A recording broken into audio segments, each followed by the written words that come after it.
Assalamualaikum warahmatullahi wabarakatuh. Alhamdulillah.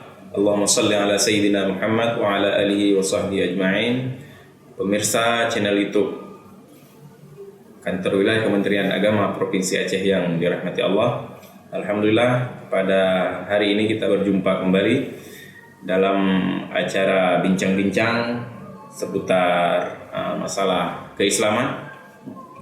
Pada edisi kali ini kita sudah kedatangan tamu Ustadz Haji Zulfikar Jamil SAG MAG. Beliau merupakan subkoordinator di seksi Seni Budaya Islam Musabaqah Al-Quran dan Hadis di Kantor Wilayah Kementerian Agama Provinsi Aceh. Selamat datang, Ustaz. Selamat datang. Pada edisi kali ini, Ustaz, kita sedikit berbincang tentang kiat-kiat mempertahankan bacaan Al-Quran kita dan hafalan Al-Quran kita di masa-masa setelah Ramadan. Karena sebagaimana kita ketahui, di bulan Ramadan itu kita memperingati nuzulul Al-Quran, dan kita lihat di mana-mana itu orang sangat gemar membaca Al-Quran dan pahalanya dijanjikan sudah berlipat ganda. Nah, mungkin kita mulai dulu saat dari sedikit kita review sejarah turunnya Al-Quran. Baik, terima kasih. Assalamualaikum warahmatullahi wabarakatuh. Salam. Bismillah, alhamdulillah, wassalatu wassalamu ala rasulillah wa ala alihi wa ashabihi wa mawala amma ba'd. Puji dan syukur kepada Allah, salawat dan salam kepada Rasulullah sallallahu alaihi wasallam, para pemirsa yang dimuliakan Allah Subhanahu wa taala. Kalaulah kita baca sejarah turunnya Al-Quran, Al-Quran itu adalah merupakan kalam Allah yang diturunkan kepada Rasul mulia Muhammad sallallahu alaihi wasallam melalui malaikat Jibril. Diturunkannya selama 22 tahun, 2 bulan, 22 hari.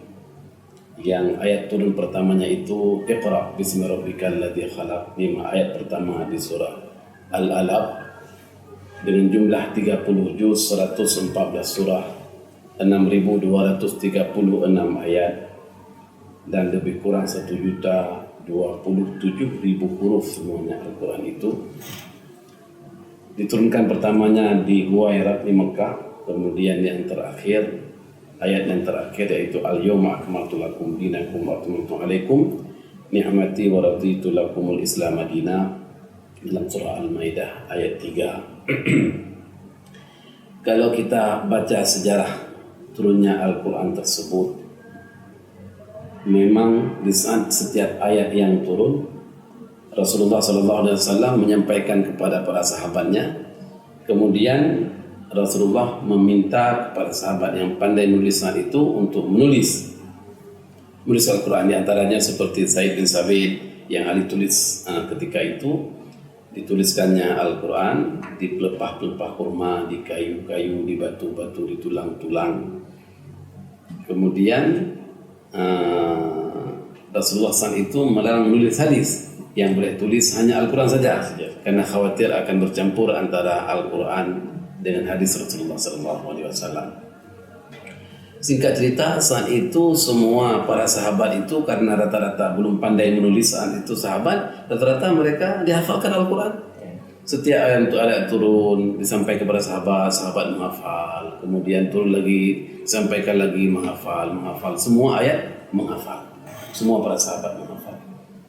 Kalau kita baca sejarah, ya setelah wafatnya Rasulullah SAW pada saat Khalifah Abu Bakar As-Siddiq menjadi khalifah, di situ banyaklah terjadi orang-orang Islam yang murtad, yang keluar dari Islam setelah wafatnya Rasul SAW. Kemudian ada juga orang yang enggan membayar zakat saat itu. Kemudian keputusan jadi khalifah memerangilah orang-orang seperti itu, orang-orang murtad itu diperangi.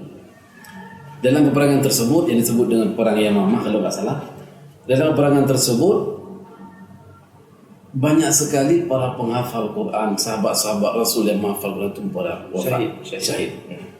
wafat syahid, ya. Kerisauan yang luar biasa pada Khalifah Umar bin Khattab. Risau betul Khalifah Umar, kekhawatiran Khalifah Umar saat itu, jikalah para penghafal Quran ini pada meninggal, Quran ini akan lenyap dari muka bumi ini.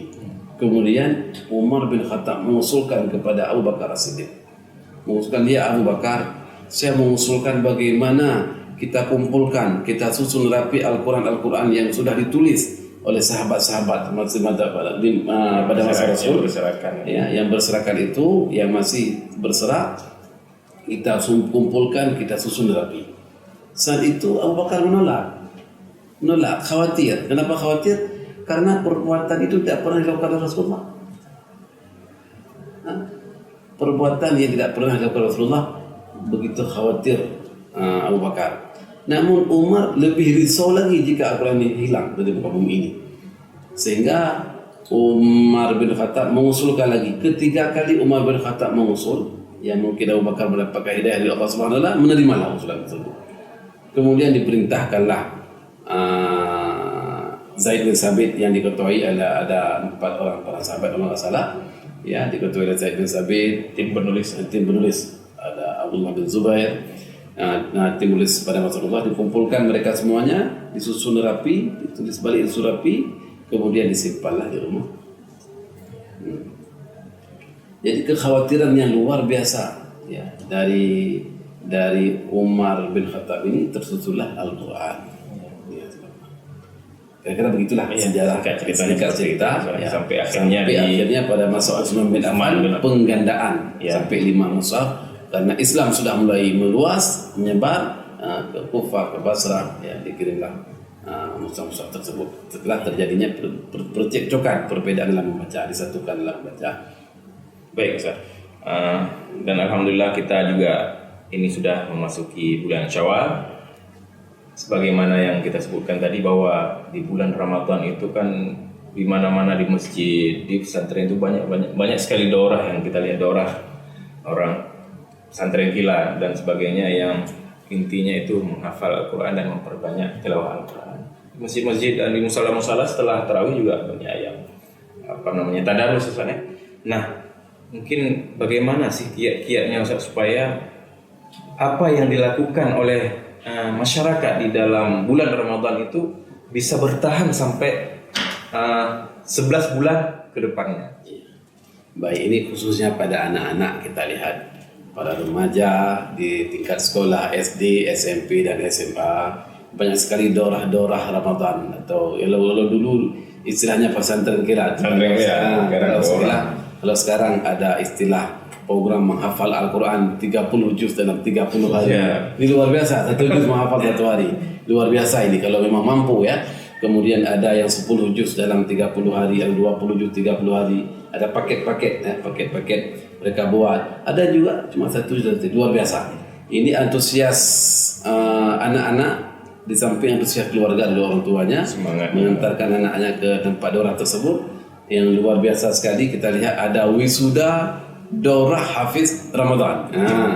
Sampai kita lihat ada ratusan santri yang ikutnya, luar biasa semangatnya. Namun ini adalah merupakan salah satu media membuat anak-anak cinta Al-Quran. Ramadan start dia cinta Al-Quran, setelah Ramadan mudah-mudahan bisa cinta terus kepada Al-Quran sampai 11 bulan berikutnya. Kalaulah misalnya dia pura-pura atau iseng-iseng mulai menghafal dalam bulan suci Ramadan dapat 1 juz, timbul motivasi dia. Kenapa? Saya mampu menghafal 1 juz dalam bulan Ramadan. Kalau saya lanjutkan di bulan Syawal 1 juz lagi, sudah dapat 2 juz.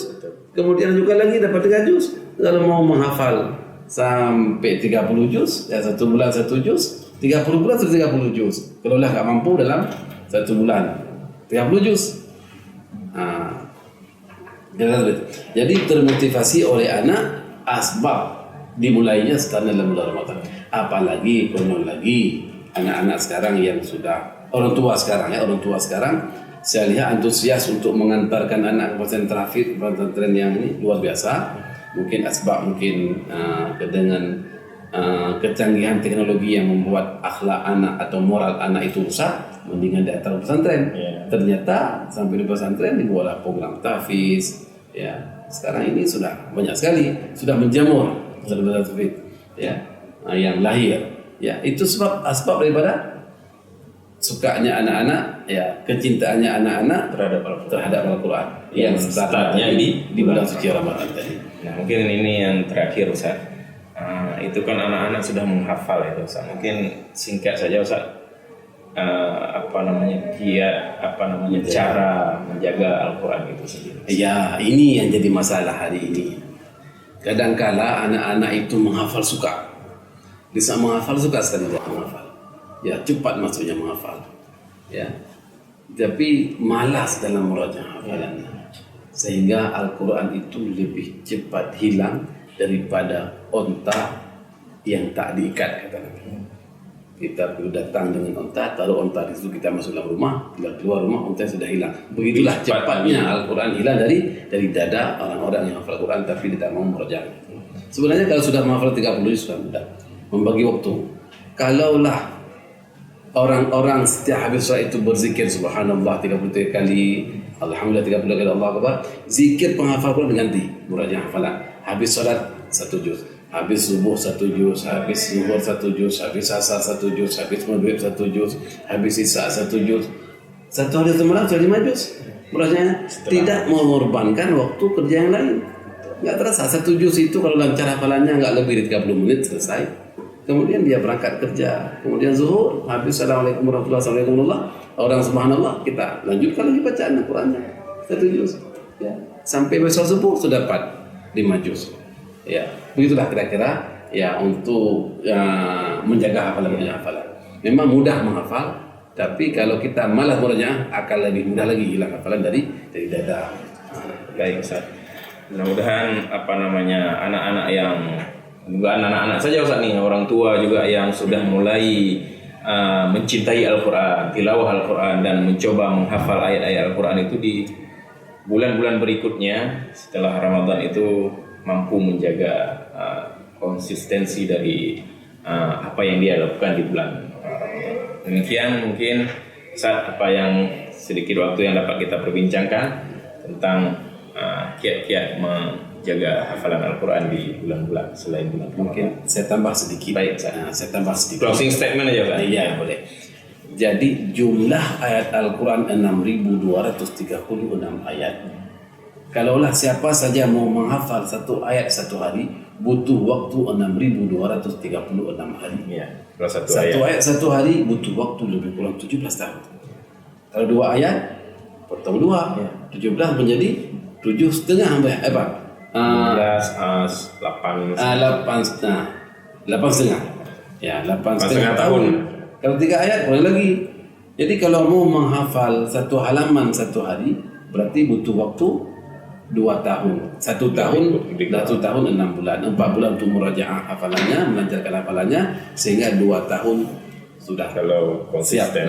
Konsisten. Hanya kuncinya di konsistensi. Konsisten dan atau istiqamah yang paling penting ya. Jangan hari ini menghafal 1 juz, 1 minggu istirahat tidak menghafal, ya sama juga. Yang 1 juz itu sudah hilang kembali. Baik Ustaz. Terima kasih banyak Ustaz atas waktunya, atas bagi-bagi pengalamannya Ustaz.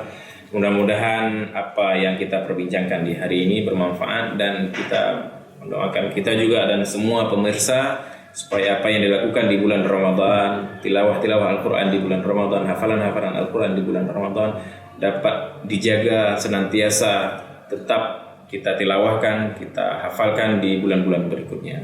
Demikian, terima kasih banyak atas perhatian, mohon maaf atas segala kekurangan. Kita akan berjumpa kembali di lain kesempatan. Billahi taufiq wal hidayah. Wassalamualaikum warahmatullahi wabarakatuh. Wassalamualaikum warahmatullahi wabarakatuh.